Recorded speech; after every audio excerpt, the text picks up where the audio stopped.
할렐루야. 오늘은 바벨론에서 나오라 하는 제목으로 은혜를 나눕니다. 우리 인사합니다. 사랑하고 축복합니다. 사랑하고 축복합니다. 아멘. 만약에 여러분이 열심히 돈을 벌어서 높은 이자율을 받고 은행에 차곡차곡 저축을 하고 있는데 어느 날 갑자기 그 은행이 부도가 나면은 어떻게 하시겠습니까? 이자는 고사하고 당장 은행에 가서 지금까지 저금한 돈을 다 찾고 싶을 것입니다. 친구가 있는데 그 친구 때문에 내가 매일 주일마다 놀러 가야 되고 예배에 참석할 수 없고 그래서 내 영혼이 점점 메말라 간다면은 그런 친구를 어떻게 해야 할까요? 그 친구가 구원받게 하든가 그렇지 못하면 그 친구와 헤어져야 할 것입니다. 이것은 제 말이 아니고 하나님이 하신 말씀입니다. 고린도후서 6장 14절 보세요. 너희는 믿지 않는 자와 멍에를 함께 매지 말라. 이 말은 믿지 않는 사람과 상종하지 말라는 그런 말이 아니라 그들이 짓고 있는 죄에 같이 참여하지 말라는 것입니다. 오늘 본문에도 보면은 하나님께서 내 백성아 거기서 나와 그의 죄에 참여하지 말라라고 하십니다. 4절 말씀 보세요. 또 내가 들으니 하늘로부터 다른 음성이 나서 이르되 내 백성아 거기서 나와 그의 죄에 참여하지 말고 그가 받을 재앙들을 받지 말라. 그들이 짓고 있는 죄에 함께 참여하다가 그들이 받을 재앙을 너도 같이 받지 말라는 것입니다. 그래서 거기서 나오라는 것입니다. 소돔과 고모라 성이 멸망할 때 롯의 사위들은 그곳을 빠져나가라는 경고의 말씀을 들었음에도 불구하고 어떻게 합니까? 그곳이 좋아서 그곳에 있다가 그만 멸망하고 말았습니다. 그 재앙을 받지 않으려면 그곳에서 나와야 합니다. 오늘 본문에서 하나님은 왜 거기에서 나오라고 하십니까? 그곳은 하나님의 백성이 있어서는 안 될 곳이기 때문입니다. 그래서 나오라고 합니다. 잊지 말아야 할 곳에 있기 때문에 거기 잊지 말고 나오라는 것입니다. 하나님의 백성들이 있어야 할 곳은 따로 있다는 건데요. 그래서 그 따로 있는 그곳에 너희들이 나와서 머물러 있어야 한다 하는 것입니다. 창세기 12장을 보시면 하나님께서 아브라함을 부르신 다음에 거기서 떠나라 라고 말씀합니다. 그때 아브라함이 있던 곳이 어디였습니까? 갈대아 우르라는 곳이었는데요. 우상이 아주 만연한 도시였습니다. 영적으로 아무 도움이 되지 않는 그런 도시였습니다. 그래서 하나님은 아브라함에게 그곳에서 나오라고 말씀합니다. 하지만 그곳은 아브라함에게서는 지금까지 살아왔던 고향입니다. 거기에 모든 것이 다 있었습니다. 친구도 있고 부모 친척도 있고 또 지금까지 애지중지 쌓아놓은 모든 재산도 다 거기에 있습니다. 떠나면 큰일 날 것 같은데도 하나님은 거기서 나와야지 네가 살 수 있다라고 하시면서 아브라함에게 그곳을 떠나라라고 말씀하십니다. 그래서 오늘 본문에도 보면은 내 백성아 거기서 나오라 하고 말씀하는 것입니다. 그러면 거기가 어디입니까? 2절을 보면은 거기는 큰 성 바벨론이다 라고 말씀합니다. 이 큰 성 바벨론은 어디를 말할까요? 요한계시록이 처음 쓰일 당시에 로마 제국을 가리킵니다. 그러나 영적으로는 하나님의 말씀을 무시하는 이 세상과 또 세상의 가치관, 또 세상 문화를 말합니다. 그래서 2절 보시면 바벨론은 귀신의 처소고 각종 더러운 영이 모이는 곳이고 각종 더럽고 가증한 그런 새들이 모이는 곳이다 라고 말합니다. 한마디로 하나님을 대적하는 악한 마귀 사탄의 본거지가 바로 바벨론이다라는 것입니다. 먼저 이 바벨론이라는 나라의 이름을 한번 살펴보기를 원합니다. 이 바벨론이라는 이름은 바벨탑이라는 말에서 유래를 했습니다. 창세기 11장에 보면 바벨탑 쌓는 장면이 기록되어 있는데요. 이 사람들이 바벨탑을 왜 쌓는가 하면은 창세기 11장 4절에 이렇게 기록하고 있습니다. 또 말하되 자 성읍과 탑을 건설하여 그 탑 꼭대기를 하늘에 닿게 하여 우리 이름을 내고 온 지면에 흩어짐을 면하자. 이렇게 하면서 하늘 높이 바벨탑을 쌓았습니다. 하나님의 이름을 높여야 하는데 자신의 이름을 높이 올리자는 것입니다. 그리고 흩어지지 말고 우리가 하나로 뭉치자라고 이야기합니다. 흩어지지 말고 하나로 뭉치자. 어디서 많이 들어본 말 같지 않습니까? 오늘날 종교다원주의자들이 외치는 구호입니다. 이들이 하는 일이 바벨탑을 쌓는 일을 하는 것입니다. 우리 이제부터 너네 종교, 우리 종교 따질 거 없이 전 세계 종교를 하나로 만들자. 왜냐하면 탑 꼭대기까지 올라가면은 우리가 결국 다 거기서 만나지 않겠느냐. 그러니까 전 세계 종교는 결국 끝까지 올라가면 다 하나다. 이런 주장이 종교다원주의자들의 주장입니다. 이것이 사도 요한이 본 앞으로 미래에 일어날 바벨론의 모습이며 과연 그렇습니까? 성경은 분명하게 말씀합니다. 하나님께 구원받을 수 있는 유일한 길은 예수 그리스도 외에는 없습니다. 다른 종교에는 구원이 없습니다. 그런데도 다른 종교다원주의자들이 이야기하는 그 구호에 현혹이 되어서 기독교나 어떤 종교든 다 하나다. 서로 싸울 필요 없다. 이런 주장에 넘어가는 사람들이 많이 있습니다. 그러므로 이 시대는 정말 정신을 바짝 차려야 하는 시대입니다. 나도 모르는 사이에 내가 이런 바벨론에 참여하고 있을지도 모르니까. 그래서 오늘 하나님은 혹시 네가 바벨론에 있다면은, 그런 사람들 틈에 섞여 있다면은 속히 그곳에서 빠져나오라 하고 말씀합니다. 이 시대에도 바벨론에 속한 교회가 얼마나 많은지 모릅니다. 어떤 성도님들은 이렇게 말씀하실지 모르겠습니다. 교회는 그런 운동을 해도 나만 하나님을 잘 믿으면 되지 않겠느냐. 그러나 그렇지 않다는 것입니다. 성경은 그렇게 말하지 않고 네가 그 교회에 속해 있다면 빠져나오라는 것입니다. 아브라함을 갈대아 우르에 그냥 살게 하지 않고 그곳에서 하나님께서 나오라고 하신 것과 같은 맥락입니다. 아브라함이 믿음의 조상이니까 갈대아 우르가 아무리 우상 도시가 우상이 만연한 도시라 하더라도 나만 그곳에서 하나님 잘 믿고 살면 되지 않겠습니까? 그게 아니고 거기에서 나오라는 것입니다. 바벨론이라는 이름은 이런 유래와 의미를 가지고 있는데요. 그러면 과거의 바벨론은 구체적으로 어떤 죄를 저지르고 살았을까요? 다니엘서를 보시면은 다니엘이 포로로 잡혀간 나라가 바로 바벨론입니다. 다니엘 5장 2절에 보면 그때 벨사살 왕이 예루살렘 성전에서 빼앗아온 성전 그릇을 가지고 거기다 술을 따라서 마십니다. 오늘 본문 3절에도 보면 그 음행에 진노의 포도주로 말미암아 만국이 무너졌다라고 말씀합니다. 그러므로 바벨론이 지었던 죄가 어떤 죄인가를 우리가 알 수가 있는데요. 술에 취하는 죄를 지었는데 여기서는 알코올을 말하는 게 아닙니다. 분명히 음행의 포도주다라고 말씀합니다. 이 음행은 영적인 간음을 말합니다. 영적인 간음이라는 것은 우리의 신랑 되시는 주님 말고 다른 것을 사랑하는 것을 말합니다. 그러면 영적인 간음은 누가 저지를 수 있습니까? 영적인 간음은요, 하나님을 모르는 불신자들이 저지르는 게 아니라 하나님을 알고 있는 성도들이 저지르는 죄입니다. 교회가 영적인 간음을 저지른다는 것입니다. 불신자들은 신랑 되시는 예수님을 믿지 않고 또 예수님을 모르기 때문에 간음죄가 성립되지 않습니다. 즉 교회 안에서 세상의 철학과 세상의 세상적인 성공과 그런 번영 신학을 말하고 한번 구원받았으면 그거로 끝이라는 그런 값싼 은혜로 살아가거나 예수님 말고 다른 복음을 전하게 되면은 그게 바로 영적인 간음죄인 것입니다. 그렇게 되면 교회와 성도들은 그 말이 너무 듣기 좋아서 계속 듣다가 그만 그것에 취하게 되는 것입니다. 교회에서 계속해서 잘되고 출세하고 이런 것만 복받는 것이다 라고 가르치는 것이죠. 믿다가 고난당하는 사람은 복받는 게 아니라 죄를 받는 것처럼 인식하게 됩니다. 과연 그렇습니까? 교회처럼 성경에서 이 고난받는 사람들은 다 복받지 않고 죄받은 사람들입니까? 그렇지 않습니다.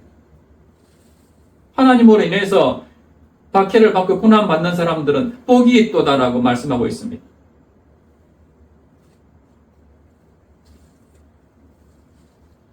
그래서 결국 그 영혼들은 망하게 되는데요.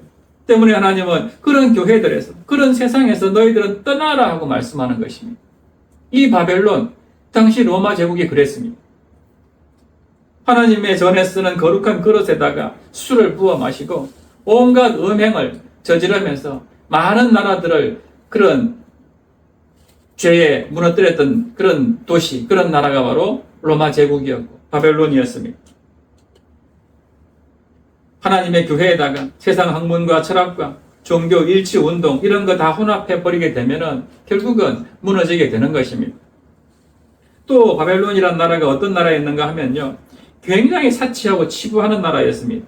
부족한 것이 전혀 없는 그런 나라였습니다. 7절 말씀 보세요. 그가 얼마나 자기를 영화롭게 하였으며 사치하였던지 그만큼 고통과 애통함으로 갚아주라. 그가 마음에 말하기를 나는 여왕으로 앉은 자요 과부가 아니라 결단코 애통함을 당하지 아니하리라 하니. 계시록 17장 4절에도 보면은 바벨론이 얼마나 자기를 영화롭게 하고 사치하였는지를 이렇게 밝히고 있습니다. 그 여자는, 이 여자가 바벨론입니다. 그 여자는 자줏빛과 붉은빛 옷을 입고 금과 보석과 진주로 꾸미고 손에 금잔을 가졌는데 가증한 물건과 그의 음행에 더러운 것들이 가득하더라. 그 여자, 이 바벨론이 지금 자줏빛과 붉은빛 옷을 입고 온갖 금과 보석과 진주로 자신을 꾸미고 치장하고 있습니다. 극도로 화려하고 사치한 세력임을 보여주는 그런 표현입니다. 금과 보석과 진주는 예나 지금이나 가난한 서민이 꾸미는 그런 장식품이 아닙니다. 그러므로 이 바벨론은 극히 부유하고 사치한 세력이고 황금 만능주의에 빠진 그런 세력이다 하는 것을 알 수가 있습니다. 이런 바벨론을 하나님은 그만큼 그들이 그렇게 누렸던 만큼 고통과 애통함으로 갚아주라라고 하십니다. 심지어 6절에 보면요, 갑절을 갚아주라라고 말씀합니다. 2배 이상 갚아주라는 것입니다. 그런데 우리는 이런 질문을 할 수가 있을 겁니다. 내가 수고하고 내가 땀 흘려 번 돈으로 내 마음대로 쓰고 살겠다는데 왜 하나님께서 그런 이 바벨론을 향해 가지고 갑절이나 고통과 애통함으로 갚아주라고 말씀하실까? 왜 그러실까? 이런 질문을 할 수 있을 겁니다. 분명히 불신자들이라면, 하나님을 믿지 않은 사람들이라면 충분히 이런 질문을 할 수 있습니다. 그 이유를 바로 다음에 기록하고 있는데요. 그가 마음에 말하기를 나는 여왕으로 앉은 자요 과부가 아니라 결단코 애통함을 당하지 아니하리라 라는 이 말씀 때문입니다. 한마디로 너무나 교만하고 거만하다 하는 것입니다. 자기들이 지금 누리고 있는 모든 사치와 부를 다 자기 걸로 생각하는 것이죠. 하나님이 주신 것인데, 믿는 사람들은 내가 잘 나가고 내가 복받는 것들을 다 하나님 때문에 그렇다고, 하나님 덕분이라고 이런 말을 하지만 지금 바벨론이 하는 표현은 무엇입니까? 결단코 내가 애통함을 당하지 아니하리라. 이건 다 내 것이다. 내 것인데 내 마음대로 쓰겠다는데 왜 하나님 때문에 망한다고 그런 쓸데없는 소리 하느냐. 이렇게 지금 이야기하고 있는 것입니다. 당시 과부는 가장 가난하고 어려운 처지에 있던 사람입니다. 이런 과부들은 눈에 들어오지 않습니다. 나는 그렇게 가난하고 비천한 존재가 아니라 여왕이다, 여왕. 가장 존귀하고 영광스러운 여왕이다. 그런 내가 어떻게 애통함을 당하겠느냐. 그런 일은 결코 일어나지 않을 것이다. 이렇게 얘기하고 있는 것입니다. 이 나라는 결단코 망하지 않는다. 내가 이렇게 강하고 든든한데 무슨 마지막이 있고 무슨 심판이 있다고 이야기하느냐. 이 로마라는 나라는 결단코 망하지 않을 것이다. 이렇게 주장하고 있는 것입니다. 얼마나 교만한 모습입니까? 그러나 과연 그렇습니까? 그는 모든 역사의 주인이 하나님이시고 하나님이 이 세상과 모든 나라와 만물들을 주관하시는, 다스리시는 그런 하나님이시다 하는 것을 전혀 인식하지 않고 있는 것입니다. 결국 로마는 이런 교만과 거만한 마음 때문에 하나님의 심판으로 철저하게 멸망하고 말았습니다. 여러분, 하나님은 하나님을 떠나서 교만하게 사는 사람을 가장 싫어하십니다. 얼마나 싫어하시는지 5절에 보면요. 그의 죄는 하늘에 사무쳤으며 하나님은 그의 불의한 일을 기억하신지라 라고 말씀합니다. 영어 성경 MSG 성경에서는요, her sins stink to high heaven이라고 번역합니다. her sins, 그녀의 죄는 stink to high heaven, 그 악취가, stink, 악취가 하늘 높이 다다를 정도로 그렇게 심하게 뻗쳤다라는 그런 말씀입니다. 얼마나 그들이 저지른 그 악한 행위가 컸으면은 하늘 높이 다다를 정도로, 하나님 마음에 사무칠 정도로 그렇게 컸느냐는 것이죠. 그래서 잠언 16장 18절에 보면은 교만은 패망의 선봉이요, 거만한 마음은 넘어짐의 앞잡이니라 라고 말씀하고 있습니다. 하나님은 이렇게 교만한 마음, 거만한 마음을 가지고 오직 자기 이름을 높이면서 바벨탑을 쌓는 이런 바벨론 족속들을, 이런 큰 엄녀 바벨론을 반드시 심판하시겠다라는 말씀인 것이죠. 이것은 오늘 우리도 마찬가지입니다. 성도라고 하면서도, 내가 그리스도인이다라고 하면서도 하나님이 아니라 물질을 더 의지하고 하나님께서 나에게 다 주신 것임에도 불구하고 마치 모든 것이 처음부터 다 내 노력으로 나의 수고로 이루어진 것처럼 착각하면서 그렇게 하나님을 떠나 사는 사람들은요, 훗날 주님 앞에 서게 될 때에 주님은 반드시 우리에게 말씀하십니다. 내가 너를 도무지 알지 못하느니라. 도대체 너는 어디서 왔느냐 할 것입니다.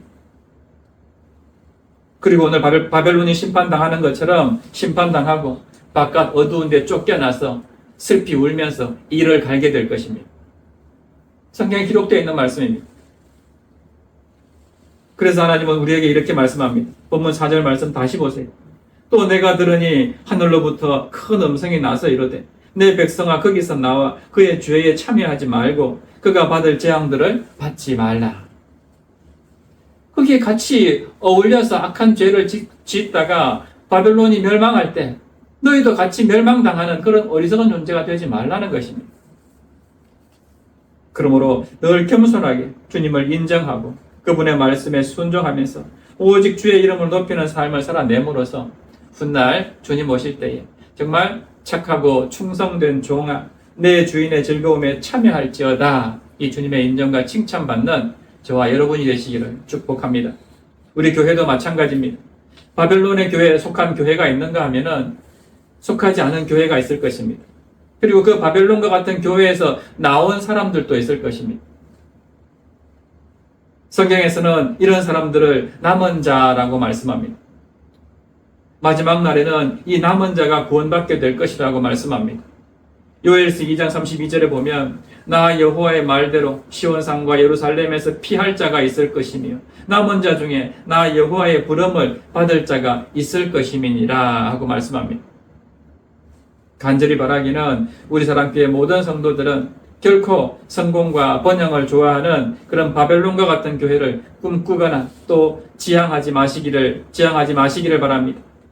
비록 작을지라도 오직 말씀을 사모하면서 거룩한 길로 가기를 사모하는 저와 여러분 되시기를 바랍니다. 여러분, 마지막 때의 교회는 정말 살아있는 교회여야 합니다. 활동이 많은 교회가 아니라 우리의 영이 살아있는 교회가 되어야 합니다. 아무리 교회가 잘 돌아가고 선교도 많이 하고 높은 건축을 했다 하더라도 그게 무슨 자랑입니까? 영이 죽어 있으면 그 교회는 죽은 교회입니다. 저는 늘 기도하기를 하나님, 저희 교회는 정말 작습니다. 그러나 성도들 모두가 하나님을 갈급하게 찾는 그런 성도들 되게 해주십시오. 100명, 200명 모이는 교회 부럽지 않게 작지만은 정말 우리 영이 살아있는 그런 교회가 되게 해주십시오 하고 기도합니다. 여러분, 억울하지 않습니까? 교회도 작은 데다가 열심도 없고 갈급함도 없고 사모함도 없다면 정말 억울하지 않습니까? 여러분, 분명히 하나님께서는 마지막 때에 양과 염소를 가르듯이 목사도 그렇게 가르고 성도들도 가르실 것이고 교회도 그렇게 가르실 것입니다. 우리는 모두 바벨론과 같은 염소 무리가 아니라 오직 주님을 따르는 양의 무리가 되어야 합니다. 나의 나된 것은 다 주님의 은혜임을 기억하고 늘 겸손하게 주님 의지하고 주의 말씀에 순종하면서 우리의 모든 은행 심사를 통해서 주님 드러내시는 그런 삶 살아내시기를 축복합니다. 지금부터 오래전에 미국의 필라델피아에서 실제 있었던 한 이야기를 나누고 기도하려고 합니다. 이 이야기는 진리를 사랑하는 젊은이들에게라는 책에 나오는 내용인데요. 이 이야기가 이 시간 우리를 향해서 큰 성 바벨론에서 돌아오라는 그 주님의 절기와 통한다는 생각이 듭니다. 미국 필라델피아의 외곽인 스프링 가든가에 아주 큰, 아주 훌륭한 저택이 하나 있었습니다. 이 집에는 아버지와 어머니 그리고 어린 딸이 살고 있었는데요. 어느 날 아버지가 병으로 세상을 떠나고 어머니와 어린 딸만 남게 되었습니다. 그런데 이 딸이 교회에서 성가대도 빠지지 않고 아주 열심으로 신앙생활하던 소녀였습니다. 그러다가 어느 날 한두 번 성가대를 빠지기 시작하면서 점점 신앙에서 멀어져 가지고 나중에는 예배에도 참석하지 않게 되었다고 합니다. 그로부터 얼마 후에 이 소녀는 나쁜 친구들과 어울리기 시작했고 결국 어머니만 그 큰 저택에 홀로 남겨놓고 가출해버리고 말았습니다. 어머니는 이 딸을 찾기 위해서 백방의 노력을 다했지만은 찾을 수가 없었습니다. 그렇게 딸이 집을 나간 지 5년이라는 시간이 흘렀습니다. 필라델피아 시내 중심가에 위치한 어느 사창가 어두운 골방에서 한 소녀가 죽어가고 있었습니다. 그리고 그 장면을 다른 두 소녀가 지켜보고 있었습니다. 이 소녀는 바로 5년 전에 집을 나갔던 그 소녀였습니다. 소녀는 탄식하면서 다른 두 소녀에게 이렇게 말합니다. 나는 마귀의 꿰매 빠져서 나쁜 친구들을 사귀었고 우리 집의 그 좋은 환경과 부모님의 사랑을 버리고 이제 여기서 병에 걸려서 죽는구나. 그런데 내가 죽기 전에 마지막으로 우리 엄마 얼굴 한번 보고 죽었으면 참 좋겠다. 이 세상에 단 하나밖에 없는 우리 엄마에게 나는 참 나쁜 딸이었어. 마지막으로 용서라도 빌고 죽고 싶다. 이 말을 들은 다른 두 소녀가 그 새벽에 택시에 이 소녀를 태워서 필라델피아시 외곽에 있는 그 큰 저택을 찾아갔습니다. 택시 안에서 소녀가 말합니다. 저기 언덕 위에 있는 현관에 불 켜져 있는 집이 바로 우리 집이야. 그런데 그 불 켜져 있는 현관 집을 바라보는 순간 이 소녀는 그만 의식을 잃고 말았습니다. 택시기사와 두 소녀는 이 소녀를 현관 앞에 놓고는 그냥 도망치듯이 떠나버렸습니다. 그런데 그 집 하인이 소리를 듣고 문을 열어보니까 5년 전에 가출했던 그 딸이 문 앞에 있는 것을 발견합니다. 그래서 방에 데리고 들어와 눕히고 또 의사를 데려다 진찰하고 소녀의 엄마는 밤새도록 눈물을 흘리면서 딸을 위해서 기도했습니다. 다음날 아침에 햇살을 받으면서 이 소녀가 혼수 상태에 있다가 서서히 의식이 돌아옵니다. 눈을 떠보니까 거기는 어두침침하고 또 병균이 득실거리던 사창가 골목이 아니었습니다. 5년 전에 자기가 살던 자기 방이었습니다. 그리고 마침내 엄마와 눈이 마주친 순간 둘은 부둥켜 안고 몸부림치면서 한참을 울었습니다. 그리고 가까스로 정신을 차리고 소녀가 엄마 앞에 용서를 빕니다. 그러자 엄마가 말합니다. 나는 너를 이미 다 용서했단다. 내가 지금 너에게 할 수 있는 말은 너를 사랑한다는 말밖에 더 이상 해줄 말이 없다라고 이야기합니다. 그러자 소녀가 다시 묻습니다. 그런데 엄마 궁금한 것이 있어요. 어제 저녁에 우리 집 현관불은 왜 켜놓으신 거예요? 그 불은 아빠가 돌아가셨을 때나 집에 큰일이 있을 때만 켜놓았잖아요. 새벽에 현관불이 켜 있는 것을 보고 저는 엄마가 돌아가신 줄 알고 이제 이 나쁜 딸은 용서받을 사람도 없어졌다는 생각에 충격을 받아서 그만 정신을 잃어버렸어요. 그때 소녀의 엄마가 이렇게 말합니다. 나는 네가 집을 나간 이후로 한 번도 현관불을 끈 적이 없단다. 네가 집을 나갔는데 우리 집에 그보다 더 큰 일이 어디에 있겠니? 라고 이야기했다는 이런 내용의 이야기입니다. 여러분, 하나님은 지금도 우리의 마음 문을 두드리면서 이 소녀가 집에 돌아오기를 기다리는 엄마와 같이 그렇게 기다리고 계십니다. 이 이야기는 마치 집 나간 탕자 이야기를 연상시키는 그런 내용인데요. 엄마는 딸이 집을 나가는 순간부터 이미 딸이 언제 돌아오더라도 다 용서할 준비를 하고 있었습니다. 그래서 5년 동안 사창가에서 그렇게 더러운 죄를 지으며 살았지만은 묻지도 따지지도 않고 이미 다 용서했다고 말씀하십니다. 돌아오는 순간 모든 것이 용서가 되는 것입니다. 우리 하나님도 마찬가지입니다. 우리가 세상 가운데서 얼마나 더럽고 악한 죄를 많이 짓더라도 이 말씀을 듣고 다시 하나님께로 돌아오는 순간, 회개하고 하나님께로 돌아오는 순간 하나님은 모든 것을 다 용서해 주십니다. 우리의 죄를 기억조차 하지 않는다라고 말씀하십니다. 이 엄마의 말처럼 나는 이미 네가 집을 나가는 순간 너의 모든 것을 다 용서하기로 마음먹었단다. 그런데도 우리는 이 엄마의 마음을 모르고 이 하나님의 마음을 모르고 이렇게 더러운 죄를 지었는데 내가 어떻게 돌아가는가? 오히려 자기를 자책하면서 돌아가지 않고 점점 더 타락된 그런 죄악된 세상 가운데 살아가고 있는 모습을 많이 보게 됩니다. 그러므로 오늘 주님이 우리에게 하신 말씀을 여러분 귀담아 들으시기 바랍니다. 어떤 어려운 일 가운데, 어떤 세상 가운데 있을지라도 너는 거기서 나오라. 바벨론이라는 그 음란의 도시에서 나오라라고 말씀하십니다. 왜 그렇습니까? 나오는 순간 하나님은 다시 당신의 자녀로 삼아주시고 우리에게 다시 한번 기회를 주셔서 그런 죄악된 삶 가운데 빠지지 않게 해주시고 하나님의 자녀로서 인쳐주시고 어이롭다고 인정해 주시는 것입니다. 여러분, 우리가 비록 멸망당할 이 땅에 살고 있지만은 결코 이 땅의 이런 가치관과 문화에 빠져 살아서는 안 되는 것입니다. 세상의 죄악과 불의에 결코 동참하지 말라는 하나님의 엄중한 명령입니다. 바벨론에서 나오라는 그 명령에 따라서 정말 날마다 정말 주님 다시 오시는 그날까지 거룩하고 정결하게 살아가는 우리의 삶이 되시기를 주님의 이름으로 축원합니다. 그래서 이 시간 우리 함께 찬양하고 기도할 텐데요. 찬송가 522장 찬양입니다. 웬일인가 내 형제여라는 찬양입니다. 다 아시겠지만 가사를 보면 이렇습니다. 웬일인가 내 형제여 마귀만 따르다 저 마귀 지옥 갈 때 너도 가겠구나. 웬일인가 내 형제여 재물만 취하다가 세상 물질 불탈 때에 너도 타겠구나. 사랑하는 내 동포여 주께로 나오라. 십자가에 못 박힌 주 너를 사랑하네 하는 그런 내용의 찬송가입니다. 함께 가사를 생각하면서 찬양한 후에 기도했으면 좋겠습니다.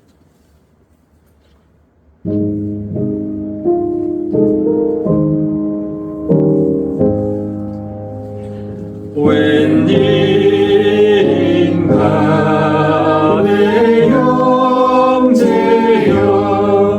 주 안을 믿다가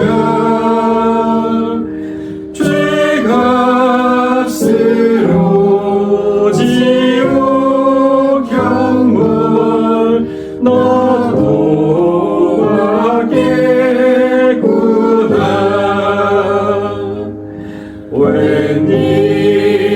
웬일인가 내 형제여 마귀만 따르다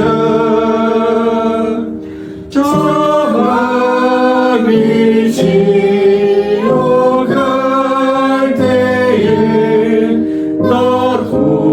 너도 가겠구나. 웬일인가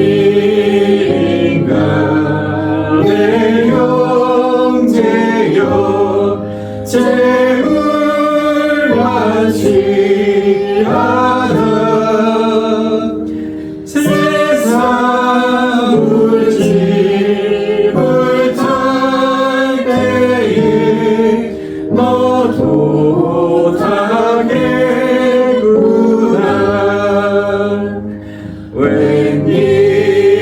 웬일인가 내 형제여 죄악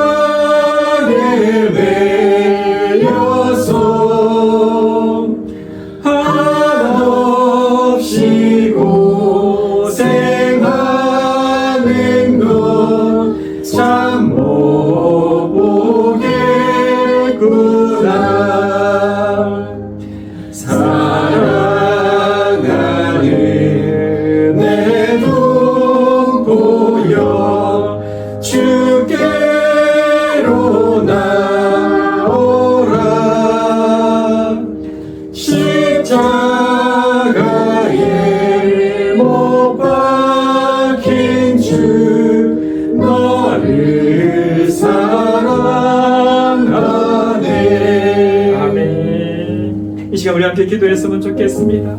살아계신 하나님 아버지, 정말 자기밖에 모르는 교만한 바벨론, 온갖 사치와 향락과 쾌락에 빠져 살았던 그 바벨론, 악취가 하늘에 사무칠 정도로 죄악이 극심했던 그 바벨론의 모습을 우리가 담지 않기를 원합니다.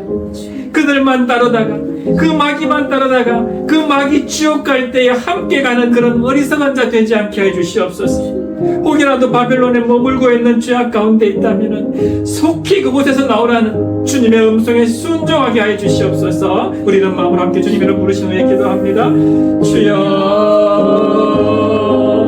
살아계신 하나님 아버지, 그렇습니다. 정말 자기밖에 모르는 그 교만한 바벨론, 온갖 사치와 향락과 쾌락에 빠져 살았던 그 바벨론, 악취가 하늘에 사무칠 정도로 죄악이 극심했던 그 바벨론을 향해서 오늘 하나님은 철저하게 멸망당할 것이니 혹이라도 너희가 그곳에 있다면 속히 그곳을 빠져나오라고 말씀하시니 그곳에 같이 있다가는 너희도 같이 멸망당할 것이라고 아버지 하나님께서 말씀하십니다. 아버지 하나님, 정말 우리가 예수를 믿는다고 하면서도, 정말 신앙생활을 한다고 하면서도 교회 안에서 주님이 하는 다른 복음을 전한다든가 또한 세상에 참닉해가지고 아버지 하나님의 말씀을 떠나서 나의 유익만을 추구하며 살아가는 그런 아버지 바벨론과 같은 그런 모습 우리 가운데 있다면 속히 그 모든 것을 내려놓고 오직 주의 말씀에 순종하면서 주님이 기뻐하는 그런 인생 살아가기를 원합니다. 아버지 하나님, 우리가 그런 모습으로 살다가는 주님 다시 오시는 그날 주님은 분명하게 우리에게 말씀하실 것입니다. 내가 너를 도무지 알지 못하니 불법을 행하는 자들아 떠나가라라고 말씀하실 것입니다. 아버지 하나님, 그러므로 아버지 이런 말씀이 들려질 때에 내 안에 작은 죄악이라도 있다면, 악은 모양이라도 버리라는 그 말씀에 순종해서 모든 것 다 버리고 정말 주의 말씀에 순종하면서 주님의 기뻐하는 진정한 그리스도인들 다 되게 하여 주시옵소서.